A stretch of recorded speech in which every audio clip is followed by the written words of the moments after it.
Hi, my name is Victoria Gersdorf, and I'm doing my digital short presentation on gender expression in the furry community. So to start out, the question I wanted to ask for this study was, I wanted to learn how gender expressions as seen in personas plays a role in self-expression within the furry fandom.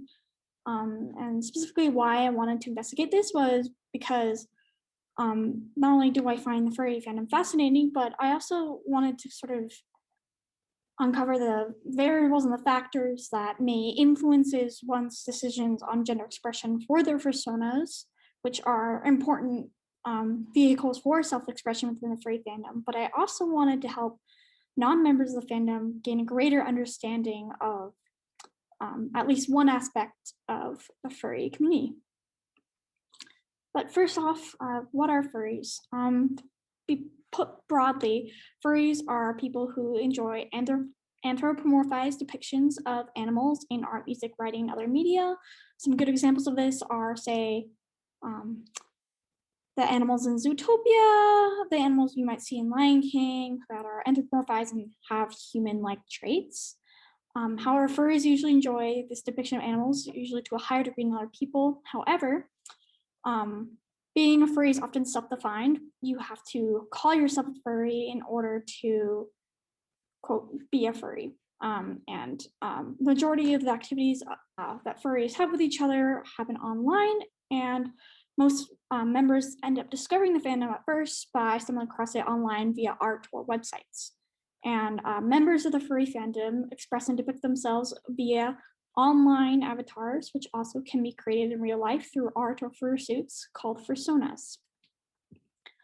What are personas, though? To put it simply, a persona is an anthropomorphized depiction, an animal depiction or persona of oneself, but it could also be a separate character from oneself. And while some people's personas depict the sort of like physical build and personality traits that they have in real life, other personas may instead have personality and physical traits that are more something that they aspire to have or simply find appealing, or it's just traits of a original character that have personality traits that are nothing like their own. Many personas are created from scratch, meaning a furry will create a persona by drawing it and writing about their personality and what they look like, while others may purchase their personas as add-ons from artists online, so meaning basically a template of an anthropomorphized animal, and they can buy that and then customize that animal however they like, and it becomes theirs. The creation of persona is an ongoing process. Many furries change their appearance and or personality of their persona over time as it suits them, whether it's based on changes that they've made on themselves in real life or simply adding on or taking away certain traits that they no longer like to have the persona to have anymore.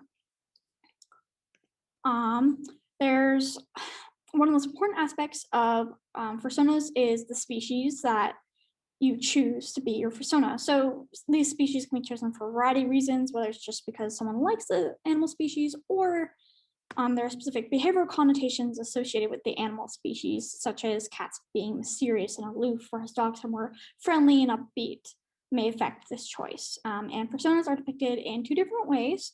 One is the anthropomorphic or anthro version, which means that their persona is portrayed usually walking on hind legs, maybe wearing clothes, and they walk and talk just like people, as the picture on the top right indicates. And the second way personas are portrayed are in a zoomorphic form or feral form, which means they usually walk on four legs, they may or not talk, but they still exhibit some human like emotional expression and that sort of thing, as illustrated in the picture in the bottom left. As for persona genders, one's persona's gender can be the same or different as the creator, and it all just depends on who is making the persona, how they feel about it. The furry community itself, though, personas play a big role in this. And members create personas and original characters to not only express themselves, but also allow them to create stories, create art, and role plays them as a form of escapism from everyday life, or simply as like a fun hobby that people do in their spare time.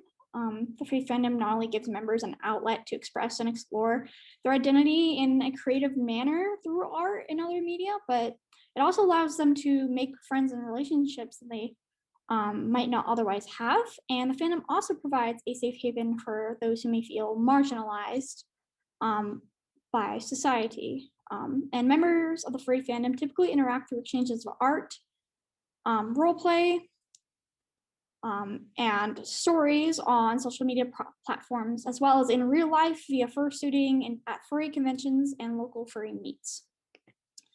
But where do these sort of things happen? So typically, many furries tend to meet on places like social media platforms like Twitter, Facebook, Furry Mino, which are public platforms, or they will meet over websites that are created by and for furries, such as Furry. Although in real life, furries will meet at like a local park or like a bowling alley for local furry meets, which usually take place around once a month and are limited to a certain region, whereas furry conventions happen on an annual basis and furries from all around the world can attend in convention centers and the like.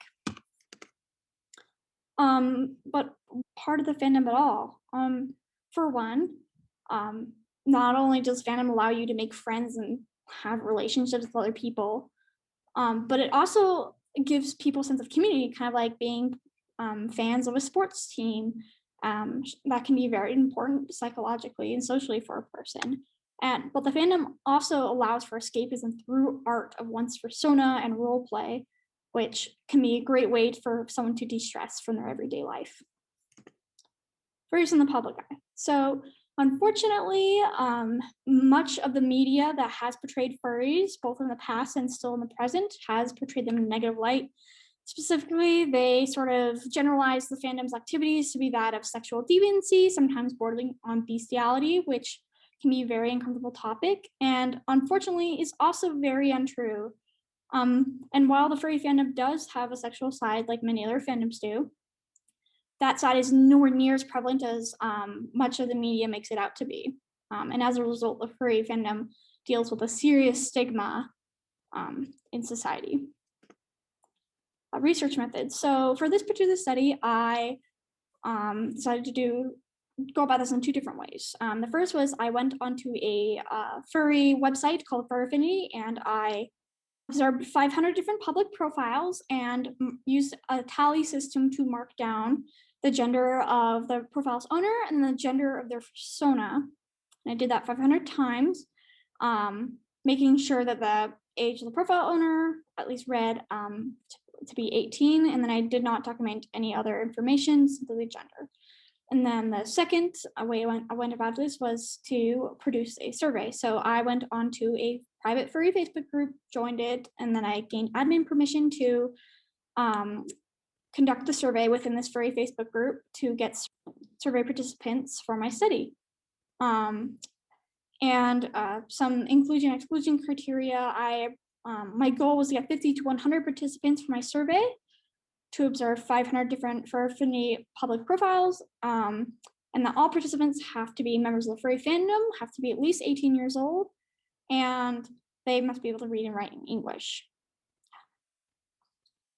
However, unfortunately, I was only able to get 16 participants for my survey, so that limited the scope of my results, but nonetheless, here are my results.